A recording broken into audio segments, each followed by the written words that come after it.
Okay, we'll kick off just on behalf of Engineers Ireland Water and Environment Society.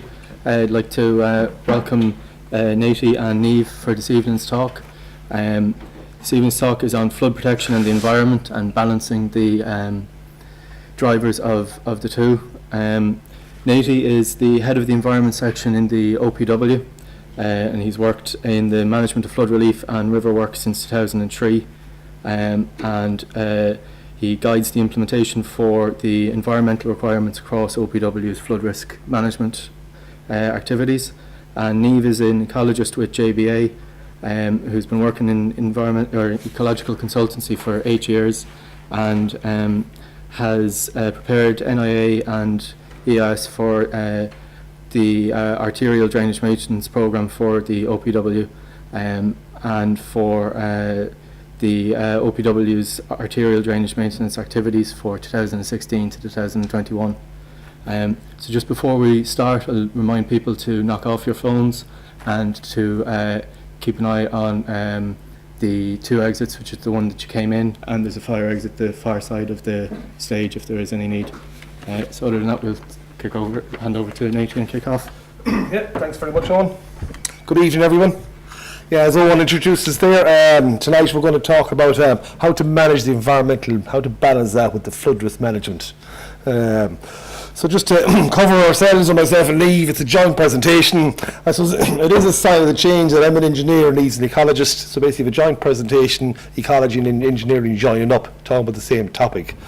So for myself, Nathy Gilligan is obviously my name. I'm a civil engineer myself. I have a master's in environmental protection. I'm a chartered engineer, about 25 years experience. The last 14 years I've been with the Office of Public Works in Environment.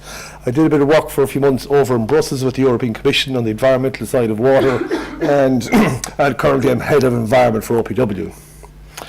Niamh's an ecologist. She's got a master's in aquatic ecology. She's about 10 years experience, worked mainly in the UK and Ireland, and currently an ecologist with JBA, and very experienced, I suppose, in flood risk management, water related matters. So for my own talk here, there's four main aspects to it. First is about the sensitive environment. I'll explain what I mean there. Then we look at what flood risk management operations or activities are going on in Ireland, how we comply with the environmental law, and this idea where we're all going in the future, integrated catchment management. We'll touch on that as well. So first of all, I suppose a sensitive environment.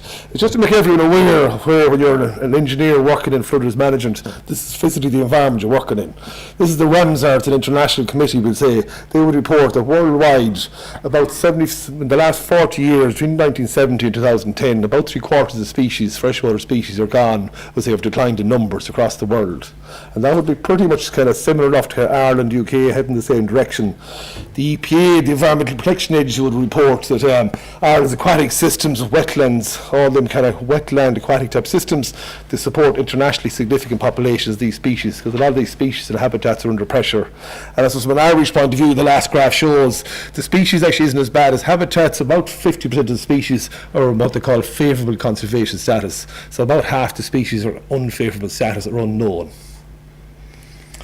So if you look a bit deeper, if you're looking at the water side of things, habitats of species in the water in Ireland, if you took something like raised bogs or disappearing in Ireland, the freshwater pearl mustard on the right hand side there, that's effectively going to go extinct in the next 50 to 100 years in Ireland.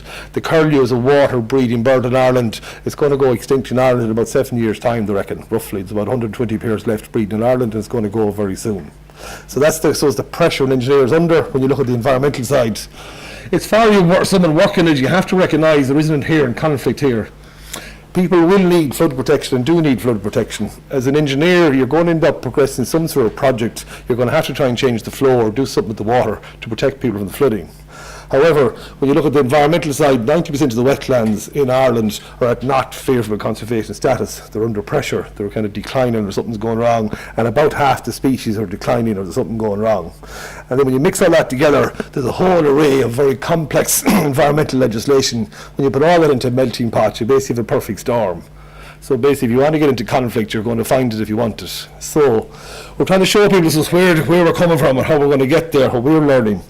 So I suppose the more traditional approach is like the engineers maybe have their own approach, very separate disciplines to ecology. There's clear divisions, each one stays in their own separate discipline. But very quickly, the bottom line there, the project progress very much kind of gets into conflict with environmental constraints. And it's all because of the environment, the sensitive environment you're in. So I suppose if there's one main lesson from today, we're saying from our experience, the most success we tend to get is when you go in with a very open approach and the engineer crisscrosses the different sectors.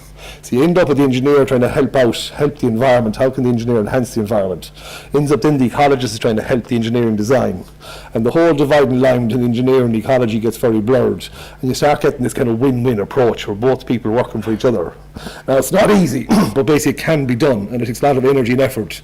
We find it is the way to go forward. So to show one example of those in Ireland, how engineering and ecology work well together, in some member states, flood authorities are basically at huge levels of conflict with their fisheries authorities in their respective member states. In Ireland, actually, it's quite different. It's a very good example for Ireland. We have a very close partnership, the Flood Risk Management Authority, OPW, with fisheries. And one of the things we do is what they call our Environmental River Enhancement Programme. So it's a good example of partnership work. OPW Engineering works with the ecology kind of side of Inland Fisheries Ireland. And basically we have a job where we enhance the fishery rivers in Ireland. OPW fund it and construct it, and then the fisheries do the kind of technical design, scientific design, and the scientific monitoring. So what you have going on in Ireland, like particularly during the summer months, all these machines out in these drained catchments all over the state.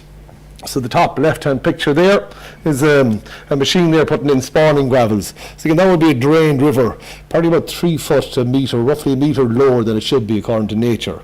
And all the spawning gravels would have been taken out with dragged lines back maybe 50 years ago. So now the OPW are putting spawning gravels back in. There, the next picture maybe on the right is maybe another kind of deflector. It's all about we're changing the flows from uniform glides that were ripped out with dragged lines years ago, turning them into more natural riffle pool glide sequences, say. Bottom one here, more equipment and machinery being worked. There's bigger rocks here for structures, maybe bigger medium-sized rocks here for things we call rubble mats, and there's maybe other gravels here, more spawner gravels going in. This type of situation, maybe there's pools, deflectors built here, pools are dug out by machines. There's big deep water here for large salmon and trout. There's fresh spawner gravels put in here, there's lay their eggs here. It's a highly productive area. So I suppose we're saying you're turning it from a drainage situation into a very highly productive fishery. So to finish off on that, like I suppose, why does an OPW engineer even bother with this river enhancement work, or why do all this work? Well, officially there's nothing actually, strictly speaking, asking that person to do it. But we do recognise that drainage is an environmental pressure. We have to cause damage on the environment with machines in working in rivers. And we have worked for years very openly with the fisheries, say the ecological sector. And then it ends up, it evolves that relationship into getting these very efficient jobs where our staff then double up. They're actually machine drivers, they're doing drainage, flood relief works in the Irish state, but they're also doing enhancement works and environmental improvement works at the same time, so very cost effective. Ultimately you come to a situation where landowners don't mind, everyone's happy, they're getting their flood relief and their drainage has been maintained, and then the environment is winning out, because the fish are winning and the river species are winning. There's more diversity in the channel, way more biodiversity in the river corridor than there was years ago. So basically everyone wins, so it's a kind of very positive story. And then that's moved on. If you took from regular ongoing maintenance, that's moving into bigger schemes. If you took an example, maybe the Talca River in Dublin a number of years ago, those flood relief works carried out. There's a lot of big weirs on the Talca, so the whole series of them are kind of re-engineered and various methods of trying to get up through them, to get fish up through them. Like with OPW, working with the ecology side, working with the biologists, so you have engineering, biology all getting mixed in together. A lot of innovative ideas come up with basically huge success. And for about 150 years, sea trout couldn't get up to the Talca, couldn't get from Dublin up to County Meath, and now they're getting through because the flood relief works down the Talca River. So again, very positive gain, very cost effective. So to sum up, I suppose, a sensitive environment, what I mean, it's just for any engineer, you're working in the water management environment, you're surrounded by protected habitats and species, most of them in very bad condition, most of them declining. You have to recognise there is an inherent conflict there and you have to work with it. We'd advise strongly, start looking for win-win solutions. Don't stay on your own in your own engineering box. Start pushing across into the ecology sectors and working with them. And try and mirror, I say, what the River Enhancement Programme in Ireland, where effectively engineering and biologists start working together and they start coming up with win-win solutions where everyone can do very well out of this, so we all work together. That's the main kind of recommendation I have on the sensitive environment. The second main angle I just want to talk quickly about today is give you a feel for what activities, when we say flood risk management, what's actually happening in Ireland. There's roughly 4 levels in OPW. You have the drainage maintenance, it's the standard ongoing operations, machines every day in Irish rivers all over the country. You have flood relief projects, kind of 2 levels, big ones and small ones, basically major and minor, and you have the strategic plans, these flood risk management plans. So just looked at them just kind of, or give a feel for when we say our tail drainage maintenance, what is it? This is a map of the Irish state. These are the catchments that were drained by the Irish state over the last maybe 50 years. About 34 main schemes. About 1/6 of the rivers in Ireland have been drained. So they're all basically about a metre lower than they should be according to nature, and they're being maintained at that status for flood relief and drainage purposes. There's been a whole series of embankment schemes across the state, mainly Limerick. A lot of Limerick's defended with flood with embankment schemes. And there's an ongoing number of these flood relief schemes for all various towns in Ireland as these flood relief schemes are built. So we're saying maintenance itself, like channel maintenance. You have machines there, long reach machines working away, keeping these rivers, they're all much deeper and they'll be naturally basically keeping the whole thing open, keeping the whole thing moving freely. Same on this side with vegetation management, channel maintenance. Down here is embankment strengthening, where basically these are flood defence embankments out to Limerick. Basically every number of years they have to be strengthened up due to Atlantic storms. Then you also have maybe structures. The top one there is maybe up in Letterkenny. That'd be a tidal sluice system outside Letterkenny, protecting Letterkenny from the tide coming in through the embankments. Down here is the Wexford area. Some areas of Wexford are pumped, big slab lands. In Galway here is a big sluice barrage system in Galway that controls the levels of Lough Corrib and manages the flood levels coming into Galway. So all these things are going on behind the scenes. When they say drainage maintenance, that's what we mean. The other sector moving into then after the operation stuff is more the schemes. So the first one we call them just minor work schemes they're called. The complexity tends to vary. Most of them are very simple, very small but very effective. It's only the last few years everyone, ourselves, the OPW and local authorities are working on these. So if you took this house in Galway as an example, that flooded in 2009, maybe a rubber metre or half metre water. But to the local authority and OPW, there's a soak pit put in here, a pipe brought across through the system, and it's come out to an OPW managed waterway. So now that house didn't flood in 2015. So quite a simple job by state authorities. That house is now protected. This is another one, maybe a culvert would have blocked here, flooded this house. So again, the OPW work with the local authority would have changed that culvert, put in a bigger culvert. Very simple, no big engineering design, problem solved. So there's these small scale works going on, as we call it. And then you move towards the bigger multi-million type schemes. Generally maybe structural and non-structural approaches, depends what could happen. This is Clear Galway. Clear Galway town would have flooded, closed the National Primary Road. The bridge here was the narrow point on the National Primary. Basically the bridge was widened, a structural solution, river widened, and an extra culvert to widen the bridge was put in. And this is your typical kind of modern design that's in us, but typically your engineers got very little space to work with urban confined situation. You have no option but to go up with a wall. That's the typical kind of solution when you're caught between houses and properties in an urban situation. The other we are moving towards where the situation with the walls is going to be too high. We are moving more towards what they call flood forecasting. You have some sort of hydraulic model feeding you information. It's giving you a warning the flood is coming, and ultimately an alarm system goes out in the town, and either the local authority or someone is responsible for these demountable barriers. So you'd use these in cases where it's just the wall is just unacceptably high. The town will be totally cut off in the river with the height the defence they're needed. So in this case, environmentally there is arguments, probably less impact, but there is issues with it operationally. Possibly long term for the state to go down this route. Huge cost of these things. Long term is a huge risk. Whether these barriers, if something goes wrong on a Christmas Eve in 20 or 50 years time, if the barriers don't go up, the whole thing floods. So there is a risk, and there's big problems with insurance around it. And then the last component of this was how flood risk management happens in OPW is these strategic plans. People might have heard a lot about them. The flood risk management plans is about 20, the country's broken into about 29 catchments. These plans set out, I suppose, a very strategic approach. Look at where the flooding is happening, map it out, what's the extent of it, and show a route, how we're going to go forward, how we're going to solve it. So when we say flood risk management, it's all these elements put together. You have the ongoing machines out in the kind of on a Monday morning, digging in Irish rivers, that's the tail drainage maintenance.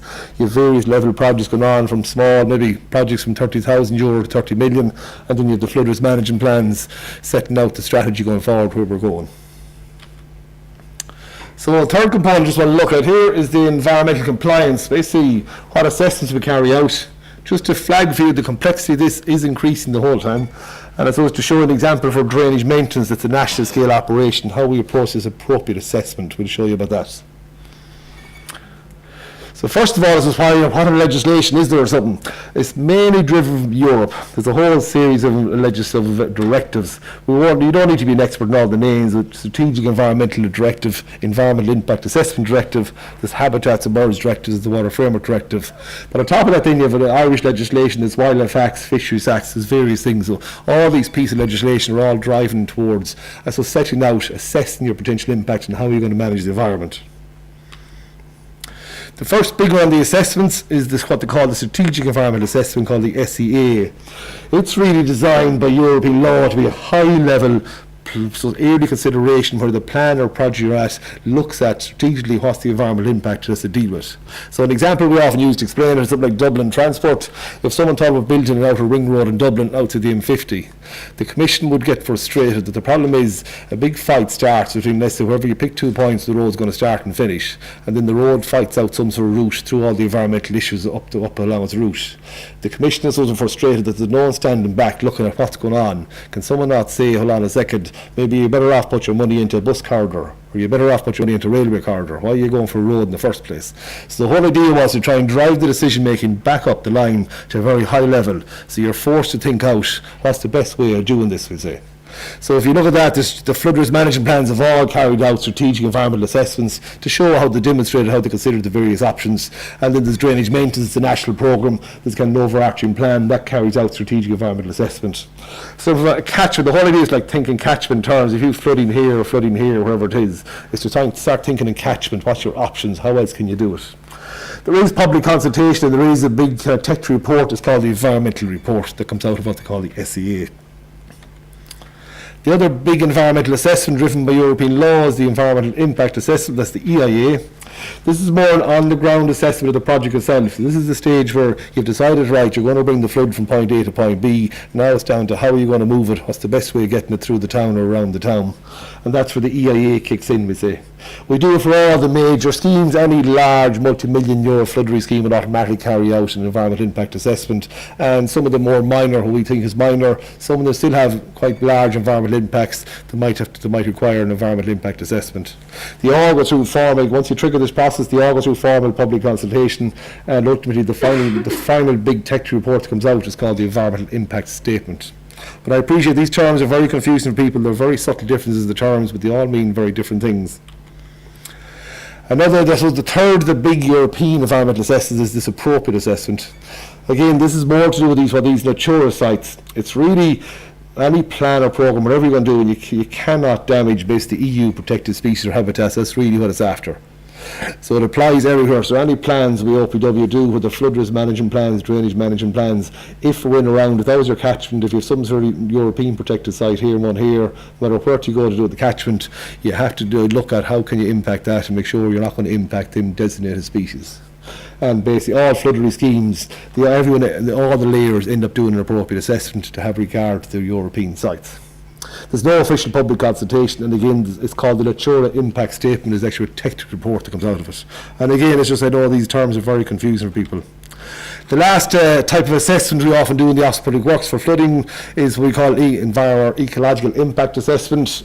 It's really an on-the-ground assessment for where some particular sensitivity crops up. There can be cases maybe like badgers, maybe, or whatever, bats or something like that. Something crops up. It's not covered strictly by any of the European assessments. There's some other issue we need to look at. So we'll do maybe more localised type assessment to sort out what's the best balance engineering ecology-wise. So it's really usually for very localised little points, whatever issue crops up, usually at an operation level for small schemes or for ongoing operations where issues crop up. There's no public consultation, there's no formal report, so the name can vary. It's not a legal term as such, it's just good practice. So just to sum up, the framework for assessments that for flood risk management in Ireland, what we do is you have 4 sides of OPW, the strategic flood risk management plans, you have the big, large, multi-million schemes, you have the smaller schemes, and you have the ongoing operations. So basically this SEA, the high level assessment kicks in for the flood risk management plans, and there's an overarching plan for drainage maintenance, the national plan and the state guiding drainage maintenance. The EIA, this other one, that kicks into the big projects, so that handles all the bigger scale flood relief projects, and any medium scale flood relief project that has some environmental sensitivity, it'll end up doing what we call an EIA. The AA goes everywhere. Basically, the AA is all to do with any plan or programme at any stage cannot go ahead if it's going to damage European site. So all layers have to carry out an appropriate assessment. And the final one we do, we're saying it's towards the bottom. Sometimes it crops up, is, bring it back there, just here for small localised works. Maybe so if there's some outstanding issue that hasn't been covered, it'll be addressed in another report. So out of all these, if I was going to pick one assessment that takes the most work, it'll be the appropriate assessment. People often might hear the term being used. It is the most stringent requirement. It's called the AA for short, and really the strength of the AA is that it comes down to yes/no answer. Most assessments don't, but it's very much yes/no. If your plan or project, irrespective of size or scale, if it's going to damage a European protected site, it cannot proceed. The job will stop. That's why it's so strong in that sense. Now, from the Commission's point of view, an engineer could argue it's too strong, you can't handle it. But the European Commission would argue, if you stand back and look at Europe is losing biodiversity, and it can't seem to stop it. Most species and habitats are declining. So despite the awful strong environmental law, they feel the need, extremely strong environmental law, to have any way competing against the social and economic impacts, that if they haven't got extremely strong law on environmental grounds, it seems like the environment really suffers. So that's their justification, that you need extremely strong environmental law. And just to show us where this goes, or the strength of the appropriate assessment, it could become a huge issue in Ireland yet. OPW are going to start some maintenance works, or look at some maintenance in the Shannon. There's huge pressure on the state, huge pressure on government to commence some sort of maintenance works in the Shannons. However, when you look at the Shannon in detail, if you took something like Banagher, one pinch point on the whole Shannon system is just below Banagher. The River Shannon gets very complex here, it's all braided kind of channel, there's little islands. There's a lot of these situations, there's miles and miles of this situation, which is officially what they call alluvial forest. An alluvial forest in EU terms is a priority habitat to be protected under the Habitats Directive. And if you look at Galway, the Galway outer bypass got stopped a number of years ago, and it's still stopped because it clashed with a European priority habitat called limestone pavement.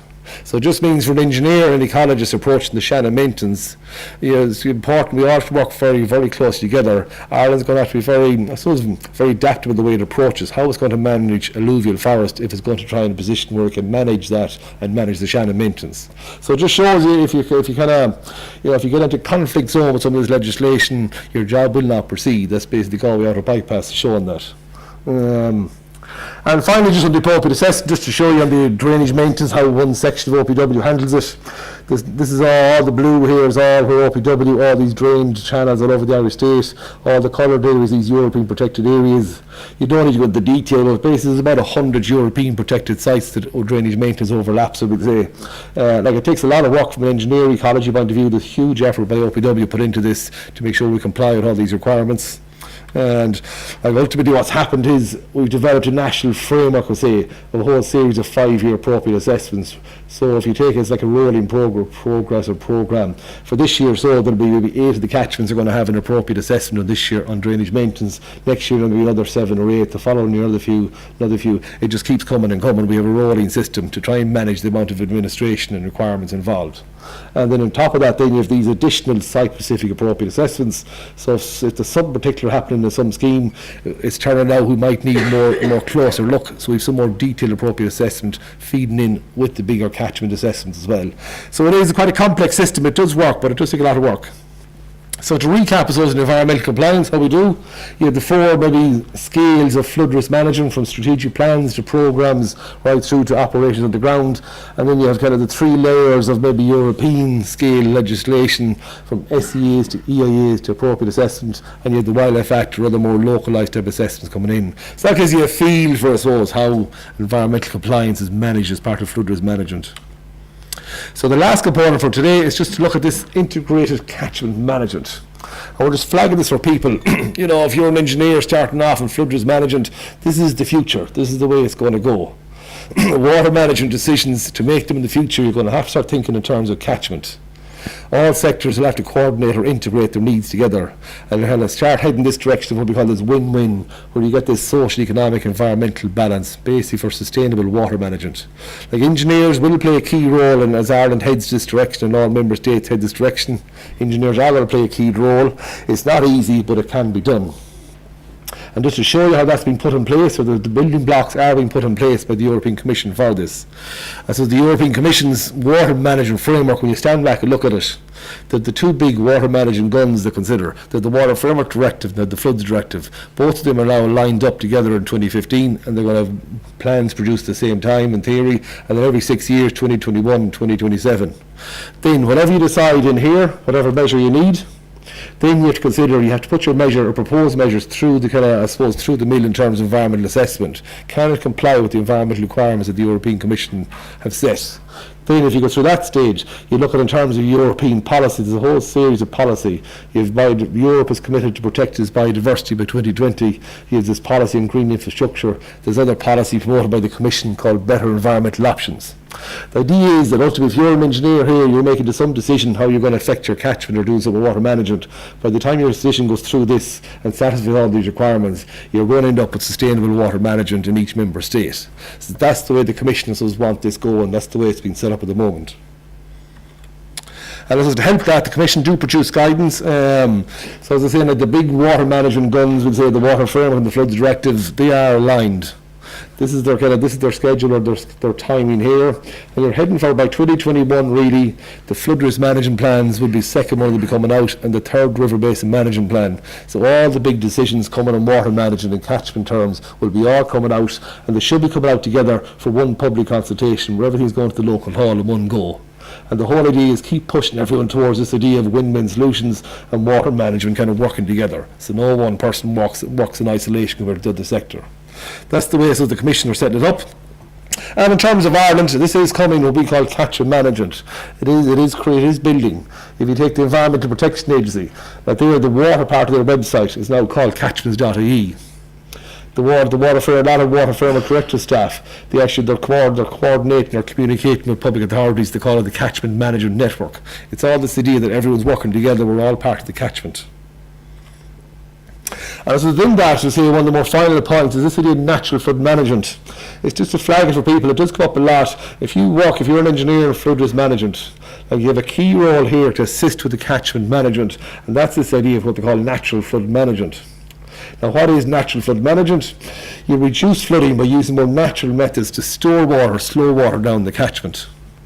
And really, in simple terms, what you're trying to do, you're trying to re-engineer to renaturalise the catchment, bring it back to more basic principles again. So, and again, the European Commission will be supporting this, strongly supporting it. There have guidance being produced on it. A lot of member states are working quite hard on this to try and get it working. This will be an extract of guidance from the Commission. Like when we talk about, just an example here, and when we talk about integrated catchment management, this idea, what are we talking about? But if you took some examples here, if you would maybe had in theory a flooding problem down here at the end of the catchment, now maybe OPW decide then, right, there's a valley up here where if we could slow down the water it would have a big impact. So we decide forestry up here will slow down the water and it will help out the flood down here. One option is the OPW, the funding for the flooding could actually fund some sort of forestry system up here.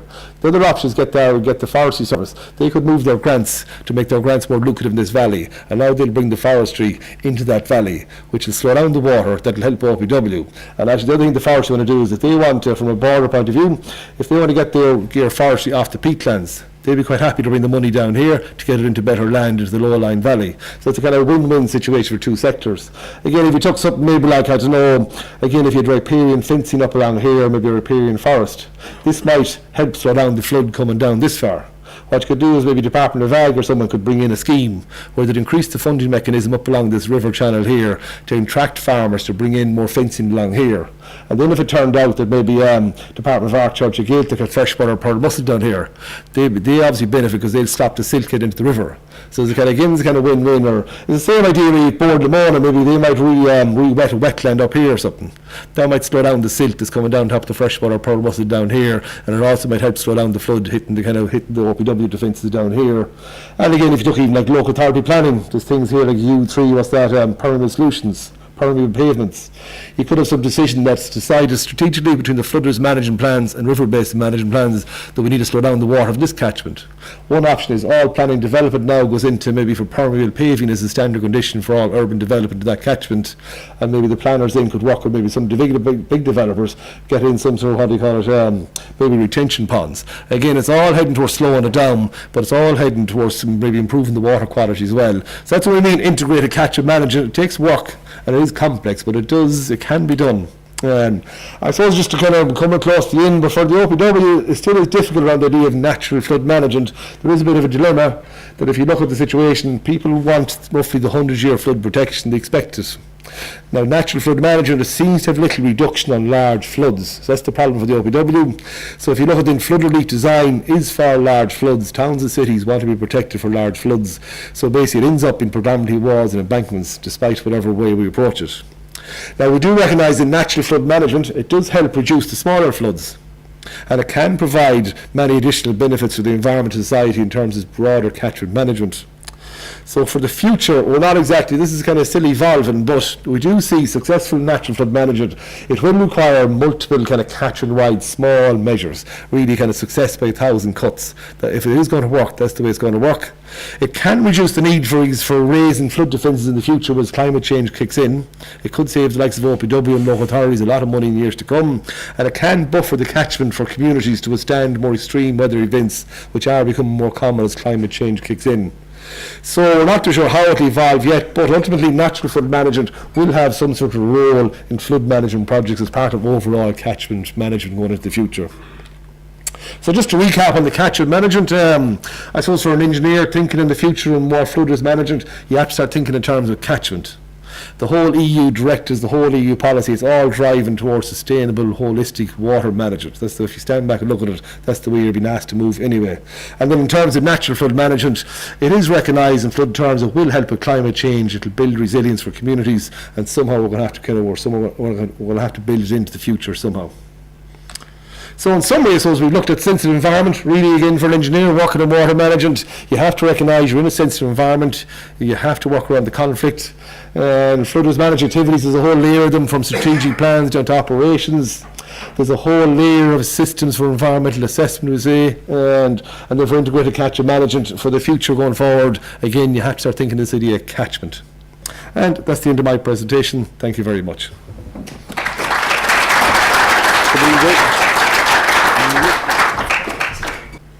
Right, good evening. So I'm going to follow on from Nathy. I'm going to cover what he's covered in a little bit more detail and basically look at some examples on a project level from some projects that either that I'm currently working on or have worked on in the past. So at the moment, I'm very aware that environment and ecology on construction projects is usually deemed quite a high-risk topic. The perception is that it can put a lot of delays maybe on programs, and it can alter schedules. But I suppose what the point I'm going to try and come across here is that if the ecology and environmental side of things is brought in at conception and design stage, it doesn't need to cause blockages in the whole process. And as Nathy explained from the legislative framework, the ecology side of things also has quite a lot of procedures and hoops to jump through as well. So that's why time is needed. So if it's brought in early, then we usually don't create those bottlenecks along project scheduling. So as Nathy has mentioned, if you're looking at flood risk management, we're usually, especially from an OPW point of view, we're in a freshwater setting. It's a very sensitive environment, and we potentially have we're going to potentially negatively impact on rivers and their surrounding environment. So we can impact potentially at multiple scales. So we can be at catchment, subcatchment, channel depending on the works, or if it was just simply, say, rock armouring a riverbank or something like that, it would be a local reach. So river systems are very sensitive to changes in water quality, any hydraulic changes, flow regime changes. They can affect the species and the habitats that the freshwater system support directly and indirectly. So say, for example, directly you would have the fish in the river, but then indirectly you could have surface water and groundwater pathways interacting. So you could have adjacent habitats like fens, bogs, heathlands, all of those. So some freshwater dependent habitats and species, we've got lakes, bogs, different types of woodland, we have in-stream vegetation. Then we have some groundwater dependent habitat species such as turlocks, different types of bogs, wetlands and heaths. And these are all within the vicinity of where your project may be set. So knowing that we're going to carry out works in this type of environment, that we have all these habitats and species in the vicinity of our study area, and that we could potentially negatively affect them, how then do we generate ecological constraints for flood risk management activities so that we achieve a balance, that basically we don't end up causing a negative impact.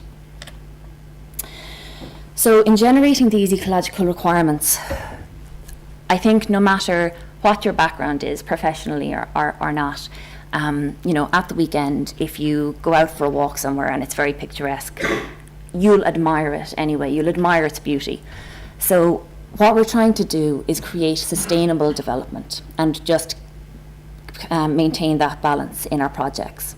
So the legislative framework that we have, as Nathy described, we have, from an ecology point of view, I've pared down the legislation quite a bit now, not to bombard you with an awful lot, but we have 2 main habitats, and these were transposed into Irish law, and then there was a big substantial revision, and now we have the 2011 regulations.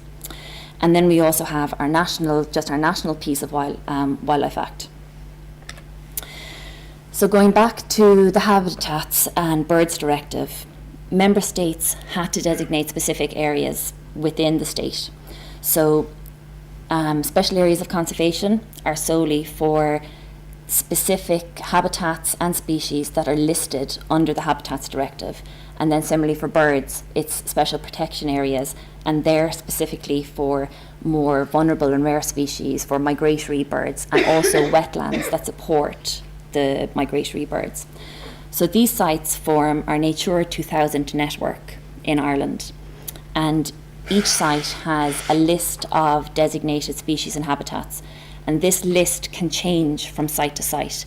So just because you may have a project adjacent to an SAC in one part of the country, that doesn't mean that you're necessarily working with the same habitats and species if you're working adjacent to another designated site in a different part of the country. Each site has its own individual list of habitats and species. So these are called the qualifying interests of the protected areas.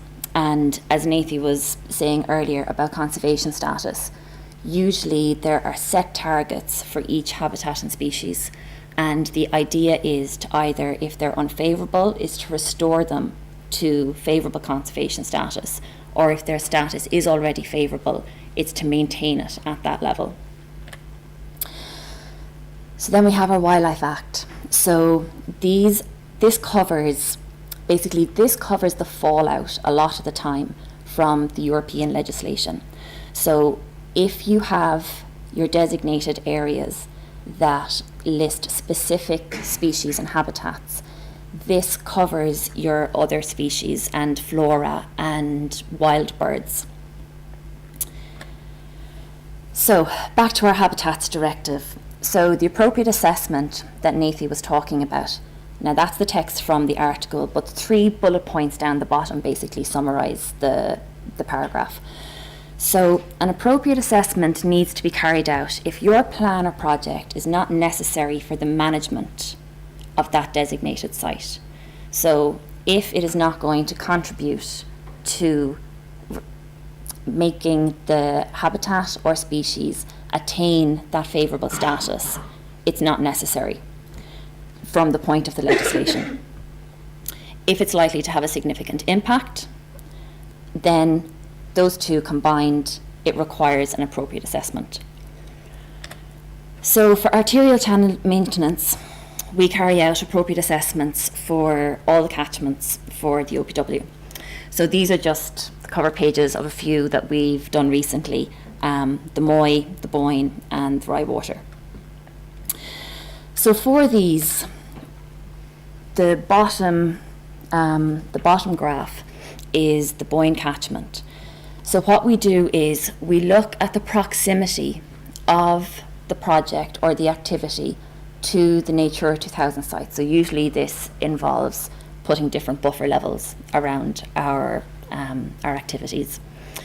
Then we identify whether there's connectivity between those sites and the activities. So when we're talking about connectivity, we're looking at pathways. So we want to see if there is a potential surface water pathway or a groundwater pathway or a land-air pathway. Then if we can identify or if there isn't, we will screen in or we will screen out. They are the terms used in appropriate assessment. So if we can identify pathways, they will be screened in and we'll consider them further. So in the Boyne, just considering surface water pathways, we have 11 sites that we could potentially impact. We look for our pathways. So in this circumstance, we're just looking if there's surface water connectivity between them. And then we have screened in 7. So then they will be progressed. I'm not going to drag you through the whole assessment process. So they then will be assessed further in more detail to look at more detailed potential effects. And then from there, where we have identified potential impact, we will come up with a suite of mitigation measures for activities. So on a project level, flood relief schemes have a lot of ecological input from the very beginning. So as Nathy was saying, when your scheme falls out, so really all the flood risk or all the flood relief schemes are falling out of CFRAMs now. So when they come out of CFRAMs, you have a constraint study prepared, and that constraint study will identify all constraints, including environmental and ecological.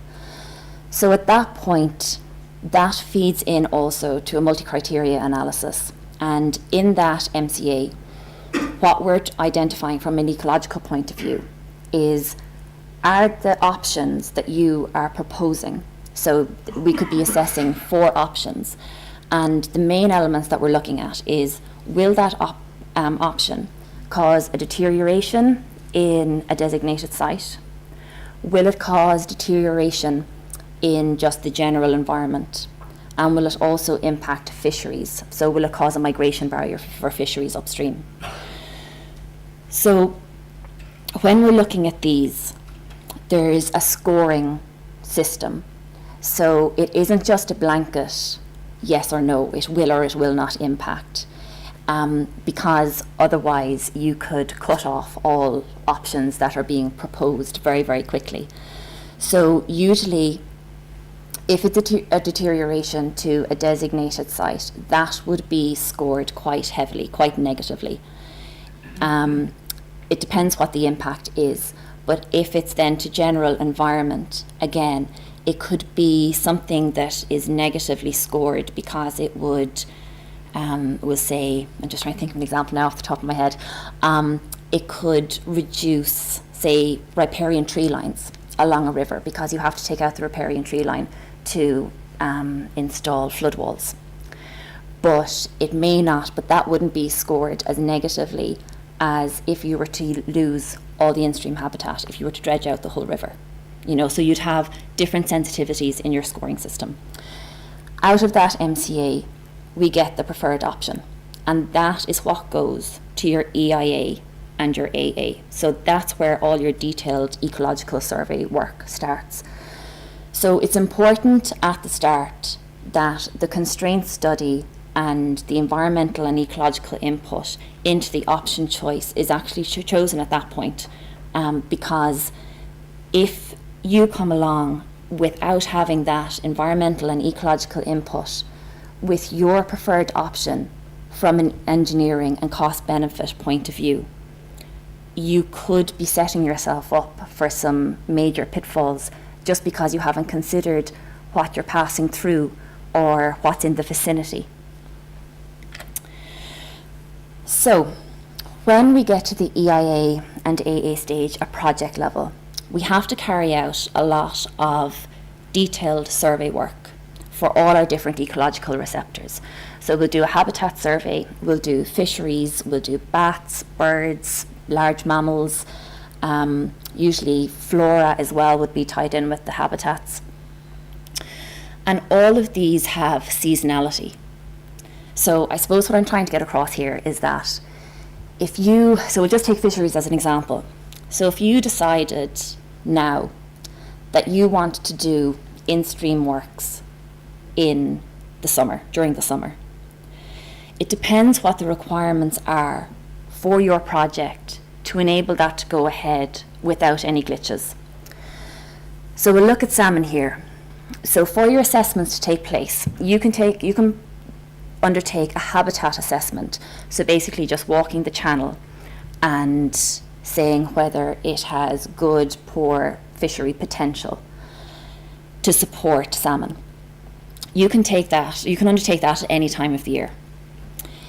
If for your project, IFI want fishery composition for your assessment, you can only electrofish from July to September. So already that's starting to feed into the possibility of, if we have a project now and we want to start in stream, if you needed to have your compositional fisheries study there, you actually would have had to have your electrofishing done the previous summer. And then our in-stream working window is May to September, so that's sort of a given for all construction projects. So that's just for one element. So I'm just trying to get across the complexity sometimes that can be involved with trying to juggle environmental receptors and ecological receptors. And when you have a larger scheme, you're essentially scaling up the number of ecological receptors that you could potentially have in your project. So that's just salmon. So if we introduced lamprey into the situation, again, our habitat assessment and our electrofishing time stay the same. Our salmonid spawning area, so those red blocks, is when we can't go into the river. So our salmonid in-stream working time stays the same again. It's May to September. But lamprey spawning, depending on what species you have, that can potentially have you out of in-stream works from April to July. So all of a sudden, you're only left with an in-stream working window. So June and July are only sea lamprey. So usually, if you're not down in estuarine waters, you're okay, so don't panic. But you could potentially be left with a 2-month working window. So that's where you're scheduling and prioritizing your works and looking at what needs to happen when and what needs to happen the fastest, or what preparatory work can you do before your working window so that everything is set to go, so that when you have those 2 months that you're in there, like literally on the day that you know that you can get in there. So just to look at a few case studies. So down in Clonakilty in Cork, there's a flood relief scheme. We've done the EIS, so the EIS would be the statement coming out of the environmental impact assessment. So that's your technical report, giving you all your detailed surveys and your mitigation measures and all that type of thing. So we're just going to look at invasive species on this. It's sort of a hot topic really for every construction project. I think everybody is encountering it as a bit of an issue. So the habitat survey identified Japanese knotweed within the study area. It also identified some other non-native species, but they were more noxious weeds, so they're not as important showstoppers for the scheme. So because of this, we went out and we did a more detailed invasive species survey to pick up all locations. So that's one of our survey maps there beside us. Then Cork County Council decided to put a treatment procedure into place, and prompted by the OPW, then JBA were asked to compile an invasive species management plan. So that invasive species management plan has now been included with the tender documents for the scheme to go out for contractors to tender for. So the implications of having invasive species within your study site. So taking Japanese knotweed, you have a 7-meter buffer the whole way around every stand of Japanese knotweed. That is essentially a no-go area. If you, it is essentially a no-go area. So when you have this on site, you have to decide, can your design avoid it, or does it need to go within that 7-meter buffer? If it does need to go in that 7-metre buffer, then you have a lot of things that you need to plan and consider beforehand. So you have things like biosecurity protocols so that your machinery and workforce are not spreading it within your study area as you're carrying out all the works. If you need to go in there, any soil that you excavate needs to be disposed of. So you have licenses to consider and where you're going to be able to dispose of it. There is the cost of that as well. So there's a number of things that you need to take on board when invasive species are identified as a constraint on your project. Then the second one is on the Glasheboy River just north of Cork City in Glanmire. So there's a flood relief scheme going on there. Again, that's just gone through consultation stage. So our otter-specific survey in the EIS identified a lot of otter activity throughout the catchment, but there was one holt in particular, so that's where they'll go in and hide out for, the day or the night or that type of thing. That's where they'll rest up. So there was one otter holt in particular that was, so this is it here, it's actually in the base of an existing flood wall that has been compromised. So it's managed to sneak in between the big major boulders, and it's got its little hidey hole in behind the wall. So this is actually right beside a culvert, and the apron of the culvert comes down to probably only about 1 metre from the otter holt. The culvert is going to be widened, so you're going to have a lot of disturbance right beside the otter holt. Plus, because given the works, it's quite a narrow little stream at the moment. So they're going to have to regrade back the opposite riverbank and remove a lot of the vegetation. So not only is a lot of disturbance, like noise and vibration, going to be just potentially disturbing the otter, also the habitat is going to be made less favourable by regrading back the bank and removing the cover. So this was identified in the EIS and identified that a derogation licence will be needed for the works. So a derogation licence is consent from National Parks and Wildlife Service to be able to go in and disturb these sites. And again, a derogation licence takes time. So with a lot of flood relief schemes at the moment, for ministerial approval, derogation licenses actually have to be in progress. So we have applied this month, last week I think it was, for a derogation for the otter holt. So what we have to do first is, so a derogation license is applied for if you're doing any type of disturbance to the holt. So we have applied for one to try and establish if it is a breeding holt or just a day transitional holt that they use. If it is a breeding holt, it has more implications for the works, because if it's lost by the works, then we'll have to compensate, and we'll have to introduce an artificial holt because this one is being lost. They don't know, basically we don't know exactly yet because our site investigation works haven't been carried out. So we're not sure if we'll actually lose it or if there'll just be a lot of disturbance happening during construction.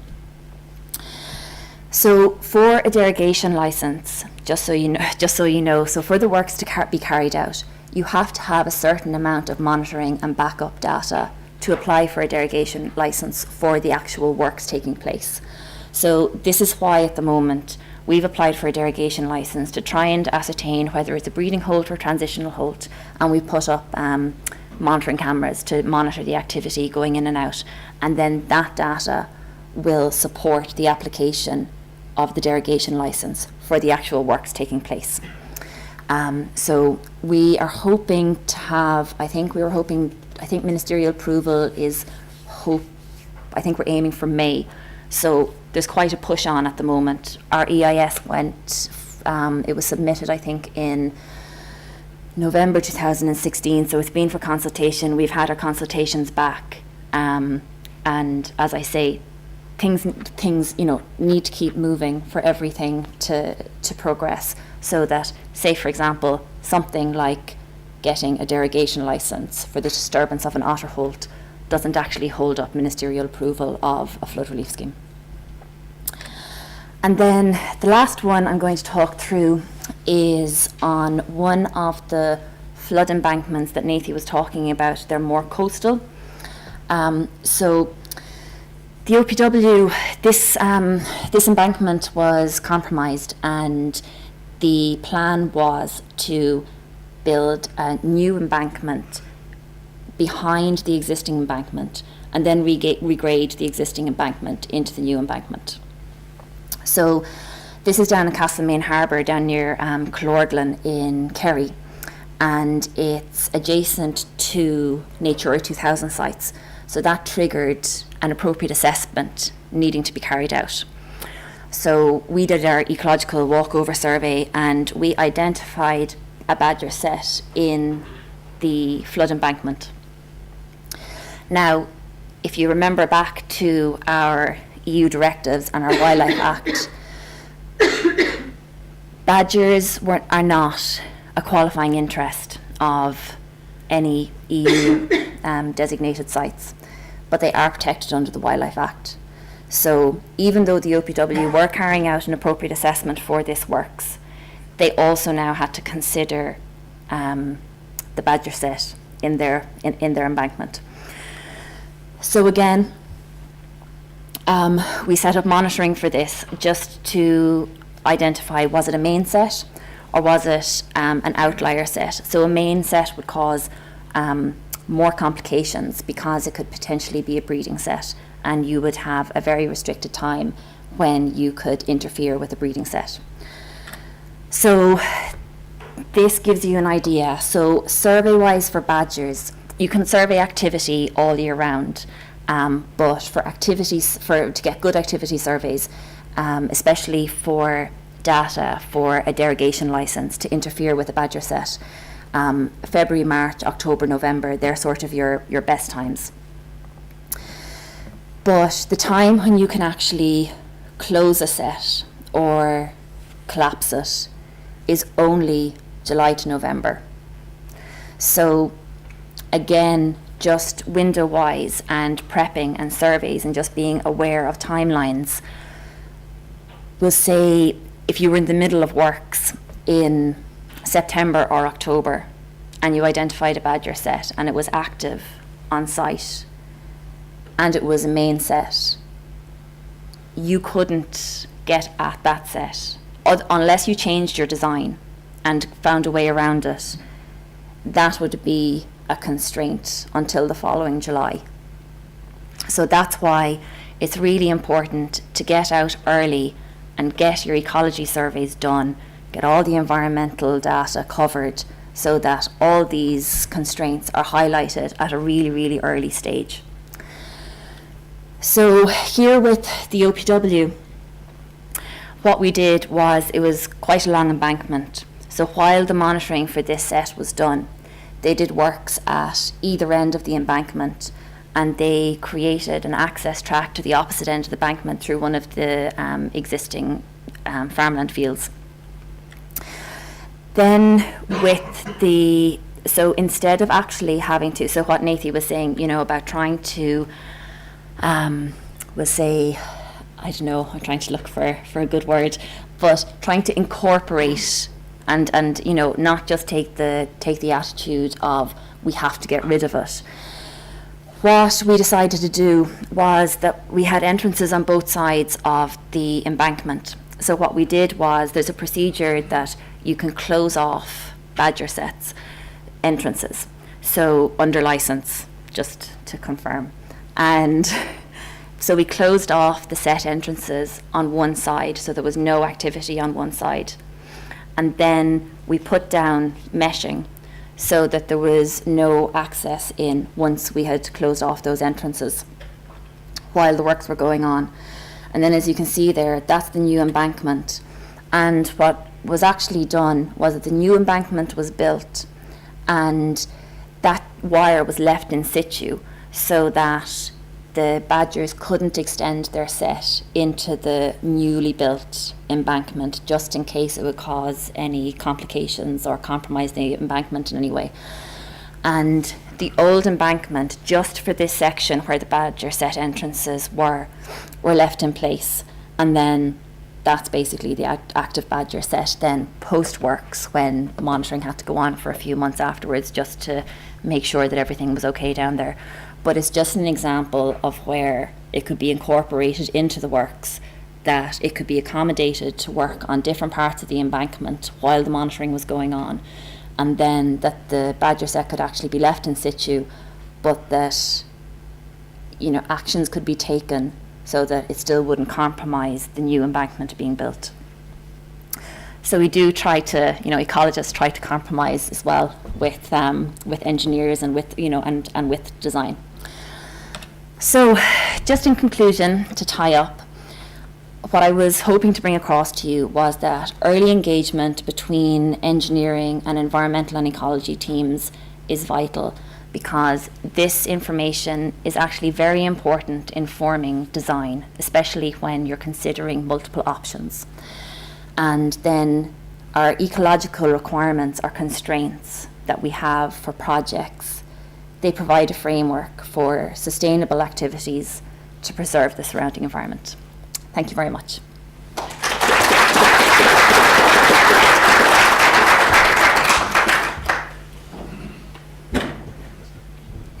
Just if there's any questions, I think there's a mic, because otherwise we won't get the people that are online to hear them. So we'll pass the mic around. If you can just give your name and organisation when you're speaking.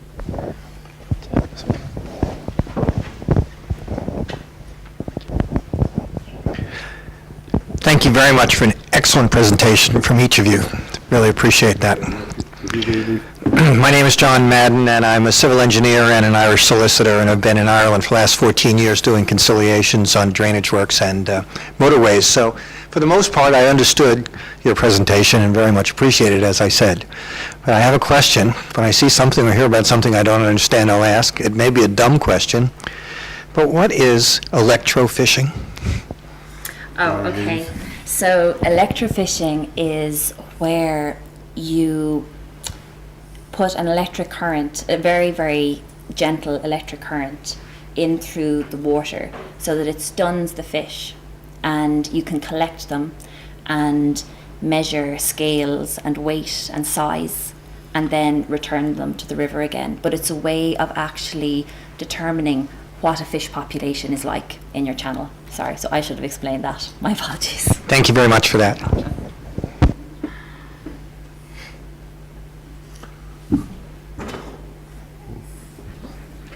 Second mic on there as well. My name is... I'd say it's not. It doesn't sound as if it is. It's on now. It's on now. Great. My question is one, I'm very, very impressed at the amount of work that has to be done to try and come up with a sustainable development. But I'm also aware that at the same time that this commitment is happening, there seems to be increasing public resistance to change. I mean, do you believe that people understand the care that has been taken when they see a digger digging in a field that has been as a result of work that you have already done? Not too sure to answer that. No, people probably don't fully understand. No, I suppose there's different sides to it too. I suppose if you're affected by flooding, obviously people, even when I talk about social and economic impacts, if you're flooded, I suppose people just want to get protected. They don't really care about anything else, which is fair enough. That's their, that's their judgment on it. Then, I suppose other people, when they talk about social impacts, they talk about the drainage is an awful social impact to the countryside. It's affecting maybe their enjoyment of the countryside river. I don't know if that's exactly answering that for you, but people are generally, I suppose, the social economics do tend to dominate the environmental, I suppose, yeah. That if you look at maybe the Shannon, there's huge pressure, huge outcry in Ireland for someone to do more work on the Shannon River. the whole middle Shannon Callows is all pretty much it is weirs and stuff, with waterways are for navigation, but a lot of it is all fairly natural floodplains. So very hard for people, probably don't appreciate, very difficult for OPW to start maintenance works in the Shannons and try and get that balance with the environmental kind of long-term conservation. If that answers your question, maybe. Well, I mean, what you've given me is your opinion, and it's far better than mine, so I'll accept it. If you any further need, do you know? Not really, but I suppose it's like any field of expertise, you know, like if I looked at business or HR or that type of thing, I wouldn't understand all the, you know, intricacies that are required, that, you know, things, you know, like law and legislation that needs to be adhered to and that type of thing. So I think maybe there is a certain amount of you know, public interaction that needs to happen. But at the same time, I think that the planning process now has opened up things an awful lot. So for all the you know, flood relief schemes, there are public exhibitions and everything does go to, you know, for consultation. So I think the planning process has done a lot to make people aware of, you know, the legislative side and the procedural side of things. I have a question, if this on people can hear. I have a question. Niamh, in your presentation you mentioned one consideration is proximity to Natura 2000 sites, and you look at a buffer. Yep. And the question is that a set buffer, or are there variables that might determine that buffer based on the type of site?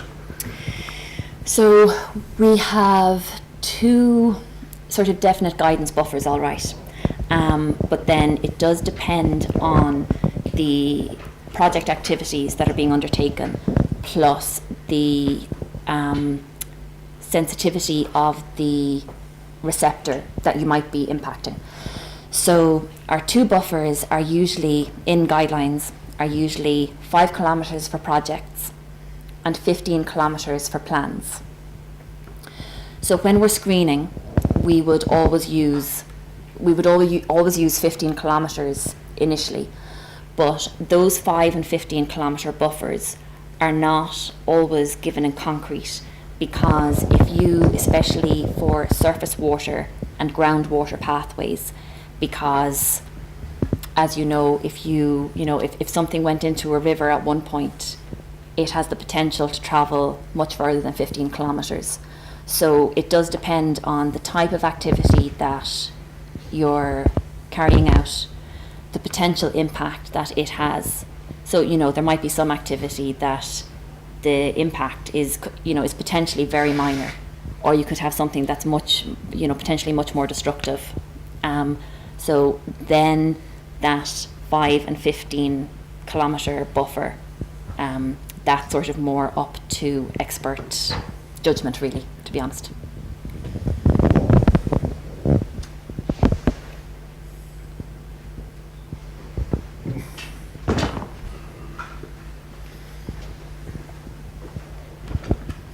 Hi, just a kind of a question in relation to the Natura impact statements. When a Natura impact statement is required after you've done the screening, who do you submit it to for approval, or are there exemptions for the OPW that it's just a due diligence, or do the board assess the Natura impact statement? In terms of OPW will be what they call the competent authorities. Ultimately, the appropriate assessment decision is the OPW's. But what happens is you basically have to consult legally with the National Parks and Wildlife Service. So you do your what we call the NIS, the Nature Impact Statement, get your technical information together. Basically that's sent on usually to Fisheries and to Wildlife Service. So they have a 6-week consultation window, and depending if they have any technical issues or whatever, and ultimately the decision then is made by the Office of Public Works. Yeah. So it's slightly different to a local authority, which would have to go to the on board Penona. Yeah, actually, yeah. Now, I'd say that there is some changes as well. The EIA has kind of changed in the terms of Department of Public Expenditure and Reform. They now review the EIA, so it is quite complex. The appropriate assessment is managed by the Office of Public Works, but then for large, these multi-million big kind of flood relief schemes, Department of Public Expenditure Reform, for the Minister to sign it off, they have to get an independent evaluation of the environmental impact assessment. So it is getting complex all the same. Yeah, there's multiple layers of approval, but Yeah, but for flood risk schemes, so say like Glashboy, Clonakilty, those ones that I was giving you examples of, they go for public consultation and they go for ministerial approval. So the OPW is not the competent authority on those type of schemes. So those NISs and appropriate assessments would go through all the usual channels. And who makes the final decision then on the NIS in terms of accepting it? and actually, as legally as it stands, the OPW, the Commissioner probably works with them to make the decision on the appropriate assessment, and legally as it stands, the Minister of the Department of Public Expenditure Reform makes the final decision on the environmental impact assessment. Okay. That might change, but there's a kind of dual kind of process there, we say, you know. Yeah, the main, I know, for the national parks, the main thing they were looking for is at least clear, someone makes a clear decision. So there is often this distinction. Appropriate assessment does often get confusing for people. As I said to people, the appropriate assessment is really just the final kind of half-page letter that us, the authority, have read all the information, we consider the impact, and we now agree, right, the plan can proceed. So it's that kind of, so it's actually, when you say assessment, it actually means just a final decision. So that's ultimately, as long as some authorities kind of, takes the letter, takes the responsibility to make the final decision. Yeah.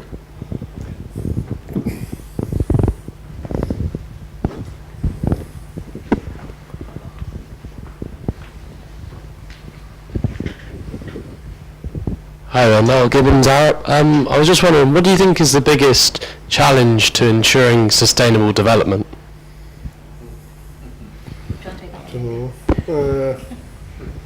Well, we are talking about a lot here, right? It does take work, I suppose, yeah, that if you look at Ireland, so if you just took it in water management, yeah, so like take sustainable development in terms of water management. But yeah, the EU Commission would say they consider they're the big guns in place. It's up to the member states now to start implementing the legislation, the policy, was it? But it probably just takes a lot of work for everyone to cause huge levels of coordinating, really. And everyone's got their own separate budgets. Everyone has to kind of, so if you take the OPW, our main job is kind of, if you took something like the Shannon, our main job is to protect that low and protect Carrick and Shannon, protect Limerick. People are crying for help. They just want the 100-year flood stopped coming into their house. And then it's how OPW then approaches that. How can we manage the Shannon and somehow work with all the other stakeholders from forestry to board and NOLA and try, because some of these measures can be quite slow. Some of these more holistic, sustainable measures, like replanting forestry or something, all takes time. So it's probably a combination of everything, but yeah, demanding public, everyone's separate budgets and huge energy and effort to everyone work together. But it's getting there. It's creeping that direction. Yeah. Are you happy enough with that? No, not really. No. It's mainly the non-structural. Yeah, it's mainly the non-structural measures being implemented and being honed really in all the flood risk management plans. I think there's a lot of it. Anybody else? You best to leave close because actually the webcam won't find you.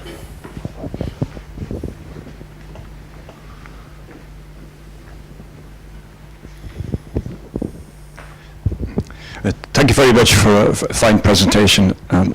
It's quite informative. My question is in relation to your restrictions and your blockages and the effect, the detrimental and cost-effective impact they have on a contract. You spend maybe 5 or 6 years designing, or maybe more, maybe 10 years designing a major project, and you give a contractor 5 or 6 weeks to tender, and you factor in all those responsibilities of dealing with lampreys, electrofishing, salmonids, invasive species, and he may only find them by accident. My question to you is, why don't you, at a very early stage, ring fence all those restrictions and blockages and deal with them before the contract starts? Because of the major effect it can have on a contract in terms of cost and delay. So are you asking, are you? I'm asking both of you. Okay. So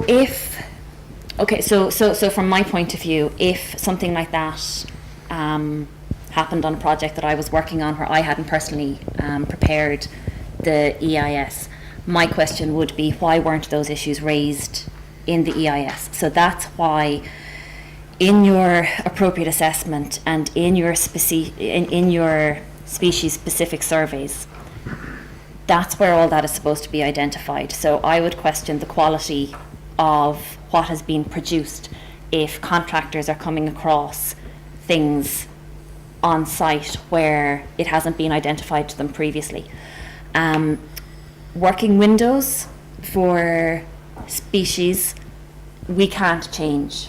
So they are set in guidelines.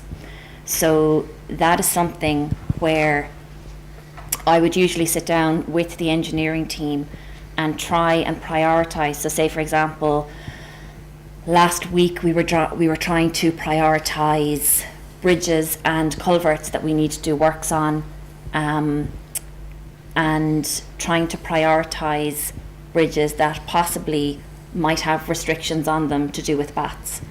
So it's a matter of trying to get a list of everything that needs to be done and trying to hone in on the ones that have the restrictions attached to them and prioritise those in the schedule, and then try and fit everything else around it.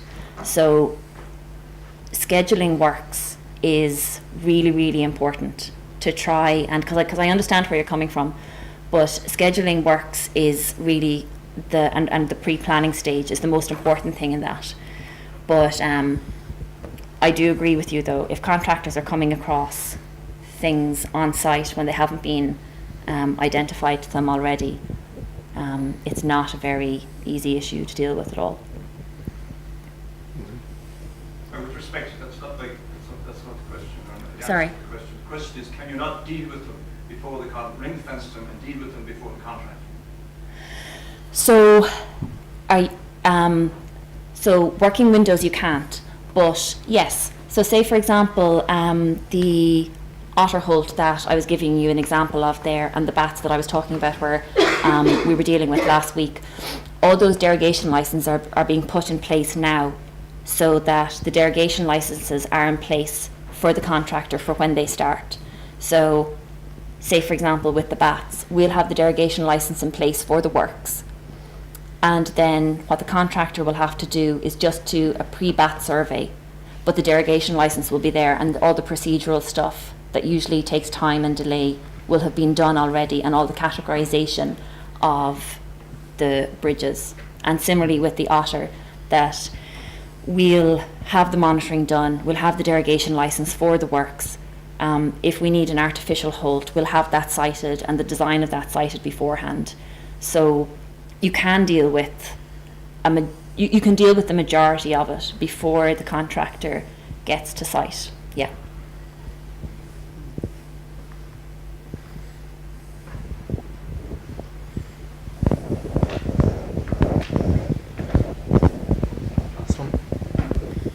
Hello, my name's Vincent from Mackey's. It's got a question related to integrated catchment and management. I'm just curious to know, what's the OPW way forward of approaching that? Like if you're considering a scheme for a particular catchment, well, it probably won't be as straightforward as just putting retaining walls on either side of the bank or embankments. I imagine there'd be more land requirements or such, so you have to get access, private landowners' land, educate people, putting plans, and so is that something that can be easily implemented, or is that something that could possibly take years? Well, it's getting there, so it will take years all the same, but I suppose we are in a stronger position now with these flood risk management plans. They have, I suppose, a very strategic framework, so we've identified, let's say, the 200 main spots in Ireland that are causing trouble from a flood point of view. So they have looked at all the various measures, like standing away, looking up the catchment, see what you can do. But at the same time, there's still this dilemma that in most of the measures, when you look at it, they're still heading towards walls and embankments, because at the end of the day, we still have to try and protect that town from the 100-year flood. But it is getting more variable. Like one good example would be something like the Clonakilty now. So there's the land upstream of Clonakilty town is going to be what they call for flood storage. So there's a certain area of farmland up there, there's an agreement being made, there's an embankment going to go in, so that's going to be used like a controlled flood storage mechanism upstream of the town, rather than the choice of kind of deep in the river or heightening the walls going through the town. So in that case, it's kind of heading in that direction, or more to do with land use, trying to get a more sustainable approach. But generally most places, very difficult to lie of the land and the properties very difficult to store a lot of water upstream. And despite all the best efforts from everyone, we're still getting pushed back towards kind of walls and embankments in lots of cases. That's the kind of approach we're going to take now, is that maybe we'll probably have to do that, but long term for global warming, climate change coming, we'll try more and more of this kind of integrated catchment management to try and buffer or try and naturalise the catchments. And otherwise we'll end up in 50 years' time heightening the defence again if we don't do another different approach. So. Okay, we might just finish up there. I'll ask, as this evening's talk was a joint presentation from Engineers Ireland and CEOM, I'll just ask Rory O'Carroll on behalf of CEOM to sum up.